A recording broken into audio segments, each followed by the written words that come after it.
Hello, sweet friend. My name is Micah, and in this video, as you can see, I would like to share with you a new pen. BENU sent me another pen of theirs. Thank you, BENU. That is so kind and generous. And this pen I picked out because, one, it has such a cozy vibe, but then it's also very yummy looking. And once you see this pen, I hope you will agree or see what I mean. And if only I can get this open.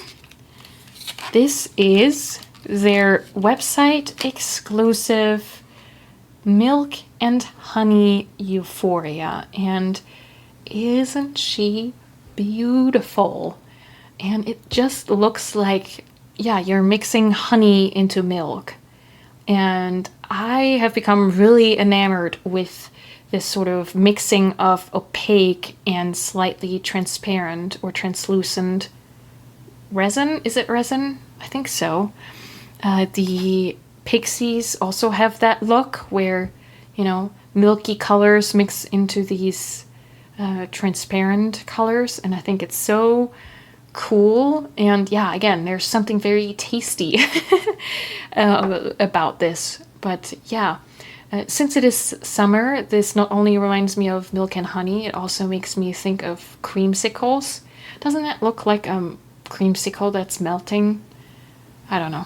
Yeah, now I really want ice cream. But yeah, it is so gorgeous. Also very interesting to pick the silver trim, and it also has a silver nib, but I think it works personally together with the gold. I think the silver makes the design look a little bit more fresh rather than if this would have been gold also, or bronze maybe. Yeah, I think that's really nice. It is my first Euphoria, and I'm gonna be really interested to see how I feel about this. This is definitely the longest pen that I have, both capped and uncapped.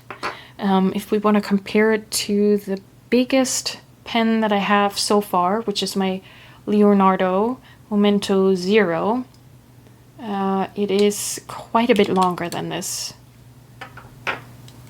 Look at that. Super long. It's a long boy.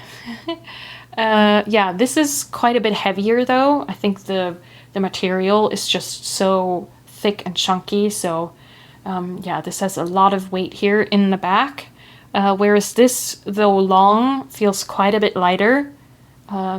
So yeah, that's gonna be really interesting to see how I feel about that. I've been really trying to pay a lot of attention to these kinds of details recently to really figure out what I like and what I don't like.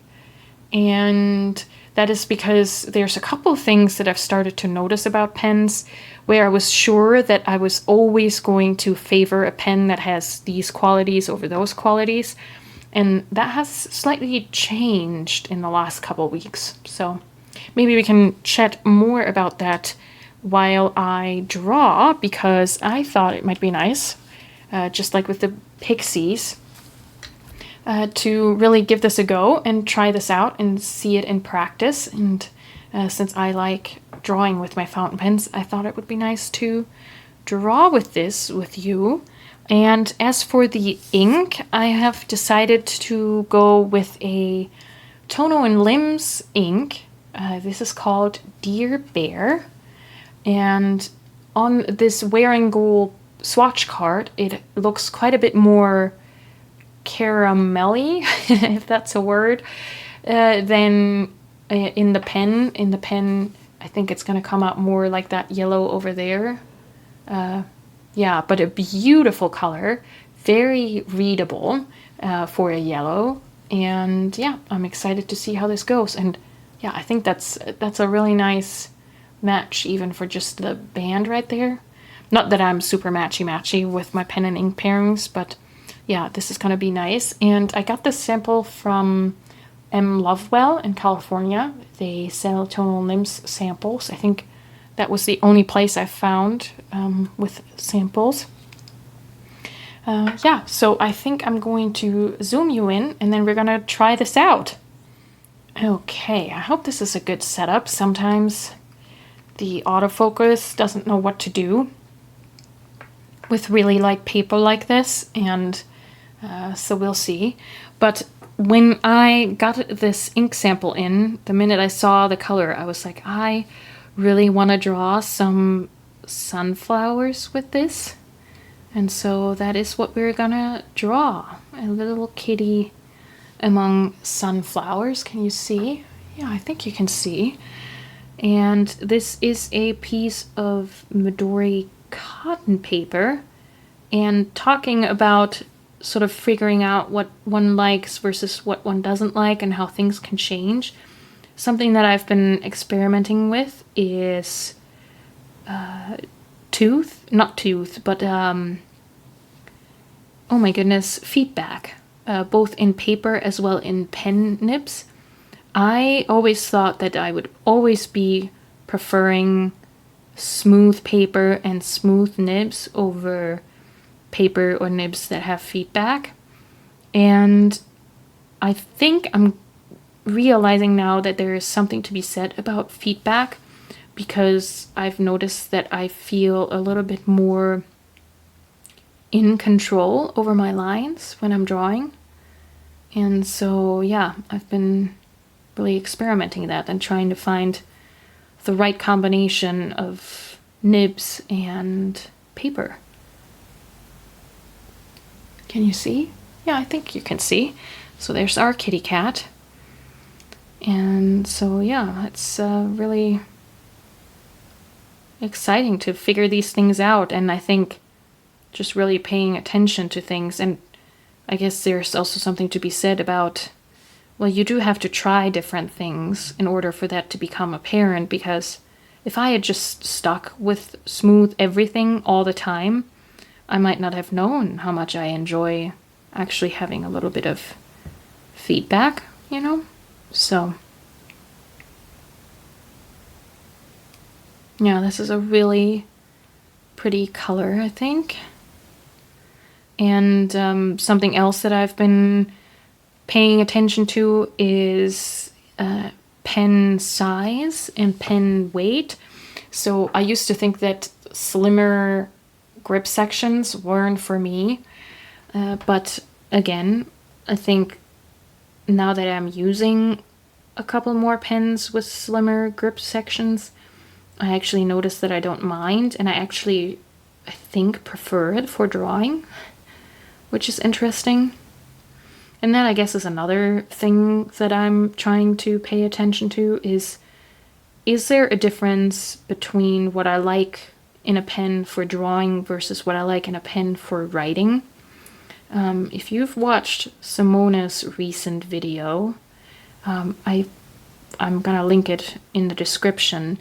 She was taking stock of her collection, and something that she's been doing to sort of think about her pen collection differently. She decided on a couple categories of pens. So some pens are for journaling, some pens she holds on to just to have fun with them and to try out different inks. And to think in these categories, I think is just such a good way of, one, not getting overwhelmed with your collection, but also to realize that it's okay to have different needs and to expect maybe different things from different pens, and that you can still hold on to a pen or like a pen even though it's not your go-to pen for doing your journaling, you know. And I think that's very valid if that is something that you find is helpful to you. And so, yeah, I'm trying to see if I need categories for drawing and I need categories for writing.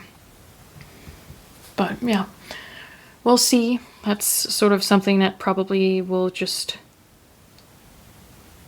be a thing that I'm noticing over time. But yeah. Do you have pens for different, or do you like using different pens for different things? Maybe not necessarily drawing, but for your planner or for long journaling, or yeah, to just have fun with. Yeah, let me know. I'd be curious about that. I'd also like to know if there has been aspects of pen, the anatomy of a pen, where you have noticed you changing what you prefer. Yeah, I would like to know that too, because I always felt like, for example, grip section preferences, that would be instant. Like I would instantly know what I like and what I don't like. But apparently not. So yeah, it's kind of fascinating. Yeah, and then so this ink, the Tono&Lims Dear Bear. This is looking so cute, I think. This is just what I hoped for with this yellow.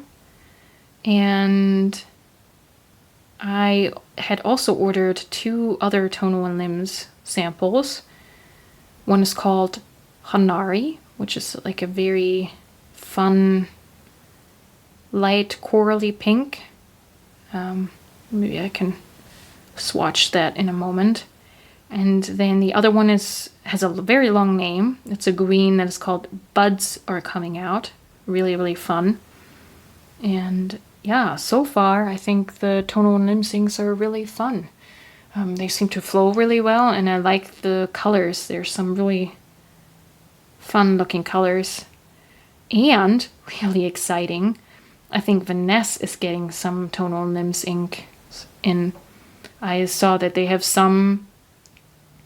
They're currently listed as sold out, but I think it's only because they're getting them ready in the shop. They're not actually sold out.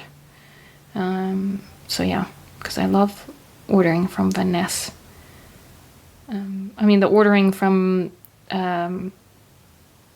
Lovewell was really good too, but the shipping is quite high. And then I think Yoseka carries Tono&Lims too. But some of the colors that I was really interested in were sold out at Vanessa. So, not Vanessa, Yoseka. So yeah, really excited to see if, oh, I forgot these lines, what Vanessa is gonna get in. But yeah, let me know. Do you have any experience with Tono&Lims? Because there's quite a few colors that I'm really interested in, but I have to, you know, be mindful of budgets and not go crazy all in.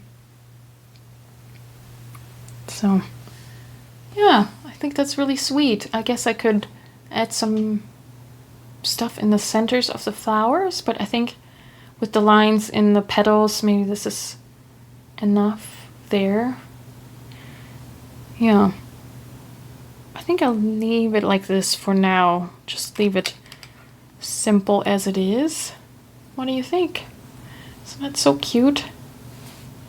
Yeah, I like it. Okay, maybe we can just quickly swatch those Tono&Lims samples, the other ones too, which is a little bit of a side note, but also why not? Okay, let's do that. I'll zoom you back out. Okay, and maybe I'll put this aside. And just in case I didn't mention it, but I think I did, this is the MD cotton paper, which I'm currently exploring. Really fun. I think this is, compared to the other normal Midori paper, is a little bit less prone to be sensitive when it comes to hand oils, which is nice. So we'll see.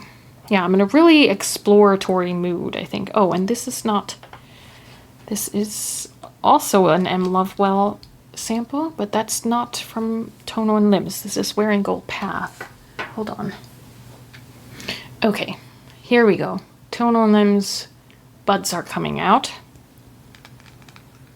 And to some degree, this is very similar to my Lennon Toolbar Ghost plant. But then sometimes when this ink dries, it has this really cool shading effect. Like almost like chromo shading with some gray coming through, which is really fascinating.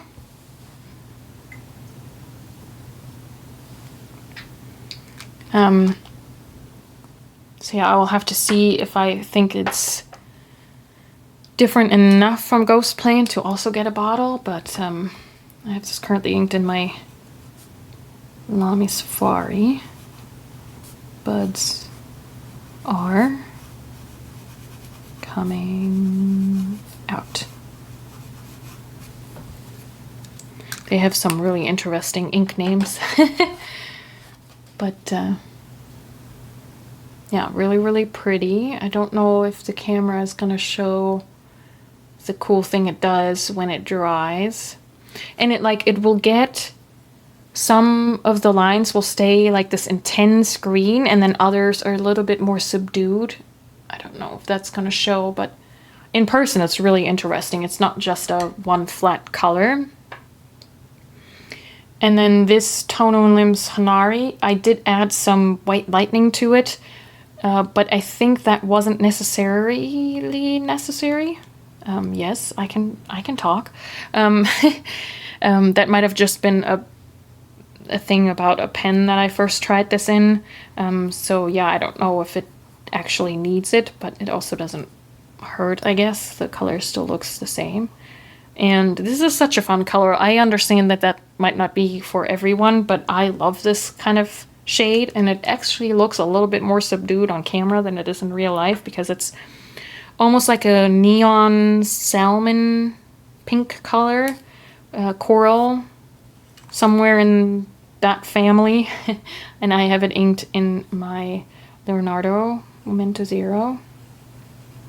And I think it's just such a refreshing color. I really love it, and it is incredibly readable for how bright and light it is. Yeah, it is so much more subdued on the camera. It is a lot more neon in real life. Like a really fun, hold on, I think I have a Tombow. Yeah, even this is a little bit more subdued on camera, but it's similar to this Tombow, the 8-7, I think that's a 3. Well, it's a little bit more pinkish than that, but and then here we have the Ecoline. Yeah, that's more blushy pink. But yeah, really, really fun. It's super fun to set accents with that. Although in the summertime, I don't mind writing with this color overall. But yeah, so that's a little sidestep into Tono&Lims colors. So yeah, let me know if you have some Tono&Lims that you like to use and what your favorite colors are. But yeah, really, really fun. I'm excited to see where this is going and what this pen will teach me about pen preferences. So far, I'm really, really enjoying it. I mean, no argument about whether or not this pen is pretty, because she's a stunner. And yeah, really, really exciting. Okay, I hope you had a good time playing with a new pen and some inks with me. And yeah, I hope you're doing okay. And until next time, happy journaling.